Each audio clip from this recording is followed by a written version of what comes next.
Disclaimer: cerita dalam video ini merupakan hasil karya imajinasi dan bersifat fiksi belaka. Segala kesamaan dengan nama tempat atau kejadian nyata hanyalah suatu kebetulan. Kami tidak bermaksud menyinggung pihak manapun melalui cerita ini.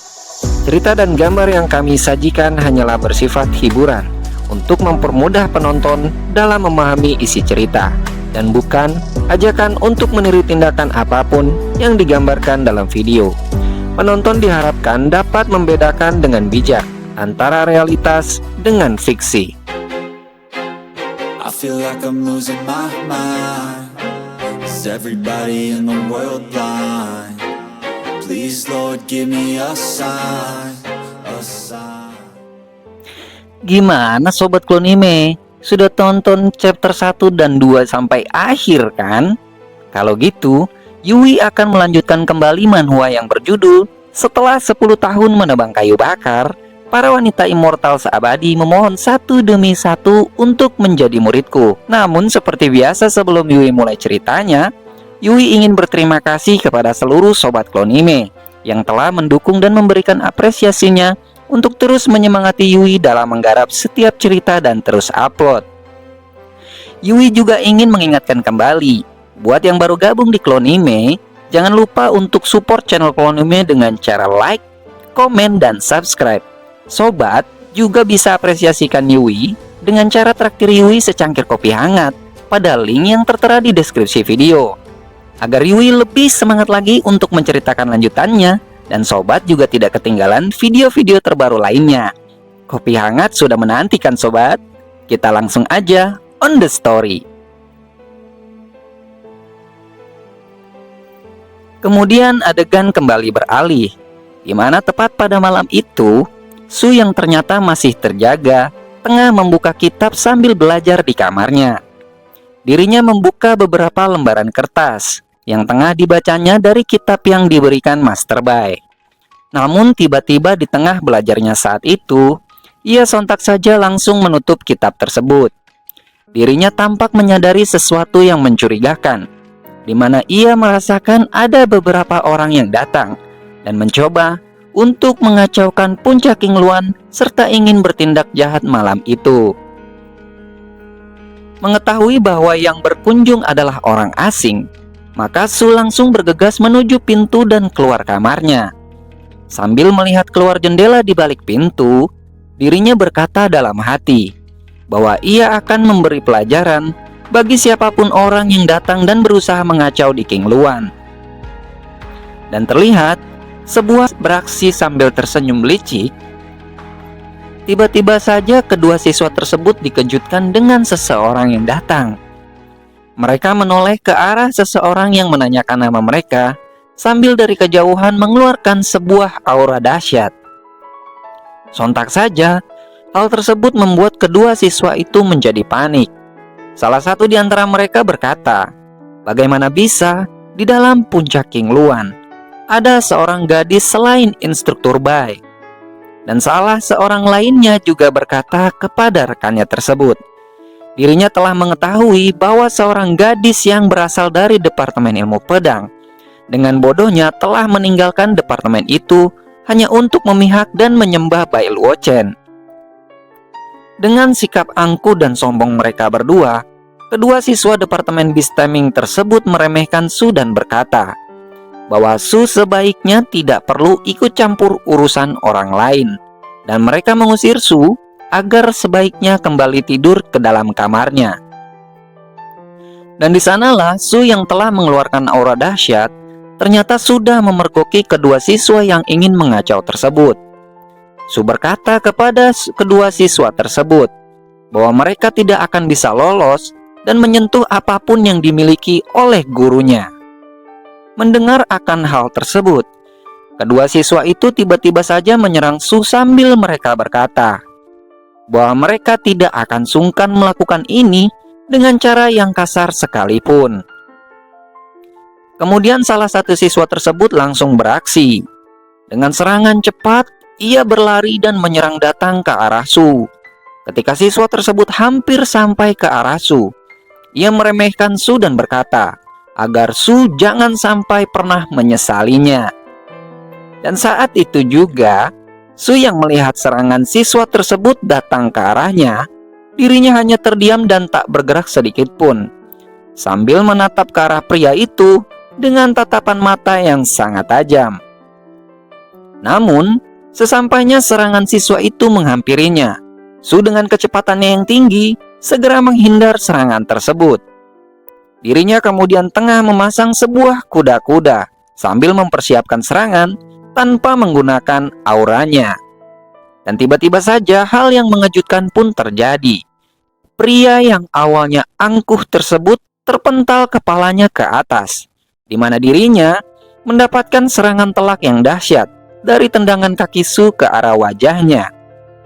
Hanya dengan satu kali tendangan biasa saja, pria tersebut terpental sangat jauh hingga kembali ke arah pria di belakangnya, yang tak lain adalah juniornya sebagai siswa dari departemen yang sama. Setelah bertinta-tinta merah keluar dari mulutnya, pria yang mendapatkan serangan dari kaki Su tersebut berkata, "Aku baik-baik saja." Dan ia mengatakan kepada juniornya yang bodoh, "Sepertinya gadis yang bernama Su itu seperti memiliki sesuatu yang aneh." Itulah kata pria tersebut. Setelah mendapatkan serangan yang menyakitkan, ternyata pria itu tak menyerah, dan ia meminta bantuan kepada juniornya. Ia berkata bahwa akan meladeni Su sambil mengeluarkan kekuatannya dan akan mengalahkan Su dengan sangat telak. Dengan sombongnya pria tersebut mengeluarkan api dari tangannya. Kemudian dirinya langsung saja menyerang Su sambil diselimuti api pada sekujur tubuhnya. Pria itu langsung mengeluarkan jurus dari dua jari tangannya ke arah Su. Namun Su ternyata tengah bersiap juga dengan aura cahaya biru yang hanya diselimuti di sekujur kakinya. Saat serangan datang dari pria yang berselimut api tersebut, lagi-lagi hanya dengan serangan satu kakinya yang diselimuti cahaya biru, Su kembali memberikan serangan telak dan fatal ke arah rusuk si pria yang sombong itu. Kemudian lagi-lagi, terlihat pria itu terpental lebih jauh dari Su, sambil merintih kesakitan di dekat bagian lengannya tersebut. Dan ternyata sebaliknya Su yang masih memasang kuda-kuda, dirinya belum mendapatkan serangan sedikit pun dari lawannya itu. Ketika melihat seniornya tersungkur dan terluka parah, si junior ternyata khawatir dari kejauhan. Ia kemudian datang untuk membantu seniornya dan juga sambil menyerang ke arah Su. Dan di tengah pertarungan sengit itu, sebaliknya terlihat Master Bai yang berada di dalam kamarnya. Sudah mulai merasa geram karena tidur nyenyaknya yang terganggu di malam tersebut. Dirinya yang mendengar suara bising dari luar rumah, langsung beranjak bangun dari tempat tidurnya. Dan kemudian ia mengenakan sandal jepitnya di luar. Kemudian dirinya langsung melihat keluar jendela, dan dia terkejut tanpa berkata mengetahui bahwa Su tengah bertarung dengan dua orang siswa dari departemen lain. Sambil meraba-raba jendela dan dinding rumah yang dimiliki Master Bai yang masih mengantuk kemudian beranjak pergi. Ia kemudian berjalan ke arah sebuah tempat sambil menjentikkan jarinya seketika. Dan dalam sekejap, tiba-tiba saja sebuah lingkaran besar berwarna biru pun muncul di tengah-tengah lokasi pertarungan Su yang kini sedang terjadi. Kemudian Su yang berada di dalam lingkaran besar berwarna biru itu ternyata sedang bertarung melawan junior dari siswa yang dikalahkannya. Ia menghempaskan siswa tersebut dengan sangat kencang, hanya menggunakan kilatan cahaya biru dari satu tangannya. Setelah Su berhasil menghempaskan lawannya itu, Su kemudian menyadari bahwa lingkaran besar berwarna biru yang mengelilinginya adalah sebuah jurus dari run kedap suara. Dari situlah Su kemudian mengatakan kepada kedua pria pengacau di hadapannya bahwa gurunya yaitu Master Bai ternyata telah terbangun dari tidurnya. Dan jelas saja, ia tampaknya tidak akan membiarkan kedua siswa tersebut pergi begitu saja dari puncak King Luan. Setelah mendengar apa yang dikatakan Su barusan, tentu saja hal itu membuat kedua pria itu merasakan kepanikan juga ketakutan. Dan mereka pun dibiarkan pergi oleh Su begitu saja. Adegan kemudian beralih pada departemen Bistaming. Terlihat sebuah telapak tangan yang tengah menggertak dan menggebrak meja kayu dengan sangat keras. Disinilah ditunjukkan wajah seorang pria yang bernama He Xiangseng. Ternyata sosok pria yang terlihat tampak sangat kesal itu adalah seorang kakak senior tertua yang berasal dari departemen Bistaming. Dirinya yang merasa paling hebat dan terlihat kesal malam itu, ternyata begitu kecewa dengan kegagalan tugas yang diberikannya kepada kedua juniornya untuk mengacaukan puncak King Luan. Di tengah para juniornya yang terluka malam itu, salah seorang junior mengatakan bahwa mereka telah melakukan yang terbaik. Namun mereka mengakui kesalahan mereka tersebut yang telah kalah dari seorang murid Master Bai yang bernama Su. Setelah satu di antara pria itu juga berkata pada Xiangseng, gadis yang dilawannya itu ternyata sangatlah kuat. Namun mereka berjanji kepada Xiangseng bahwa mereka akan kembali merebut kuda hitam itu dari Master Bai setelah mereka menyembuhkan luka dari cedera yang mereka alami. Setelah mendengar alasan masuk akal yang disampaikan juniornya itu, ternyata Xiangseng kembali meredam amarahnya. Ia kemudian memberikan 2 buah botol ramuan pada kedua juniornya tersebut, sebuah obat penguat tubuh dan suplemen pemulihan yang cepat sebagai belas kasih atas cedera yang mereka alami. Kemudian dengan wajah babak belur yang berantakan, kedua pria junior itu pun menerima obat yang diberikan. Mereka kemudian berterima kasih kepada seniornya itu yang mereka anggap adalah senior paling kuat dan kakak besar mereka. Tentu saja Xiangseng berharap akan kesembuhan mereka berdua. Ia berkata kepada kedua juniornya itu agar dapat memulihkan tubuh dengan tenang. Namun, apa yang telah diberikan kepada mereka berdua tetap dianggap sebagai hutang yang akan ditagihnya di kemudian hari. Setelah mengetahui akan kondisi dari kejadian tersebut, Xiangseng kemudian berteriak dan memerintahkan kepada seluruh junior lainnya. Xiangseng mengatakan bahwa mereka harus bersiap malam ini juga untuk mengikuti Xiangseng menyerang puncak King Luan.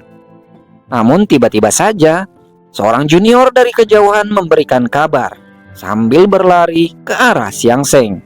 Dirinya mengatakan bahwa seniornya itu tidak boleh pergi.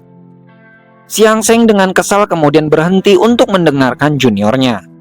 Pria tersebut menjelaskan kepadanya bahwa apapun yang terjadi sudah jelas. Semuanya kesalahan mereka, karena Bai Luochen jelas-jelas adalah seorang guru. Pria itu juga menjelaskan bahwa kesalahan yang mereka lakukan ini adalah mereka yang mulai. Jika mereka semuanya tetap pergi ke puncak King Luan, tentu saja hal ini merugikan departemen Bistaming serta merepotkan mereka semuanya jika tertangkap. Namun ketika juniornya itu menjelaskan dengan baik, sebaliknya Xiangseng kembali menyangkal bahwa mereka tidak seharusnya melupakan akan kuda hitam yang saat ini berada di tangan Master Bai. Seharusnya adalah milik departemen Bistaming mereka. Tapi sebelum panjang lebar kembali amarah seniornya itu terucap, pria junior itu kemudian mendekati Xiangseng dengan raut wajah liciknya. Dirinya menjelaskan bahwa murid Master Bai yang bernama Su itu telah membuat kesalahan besar karena memukuli siswa departemen lain.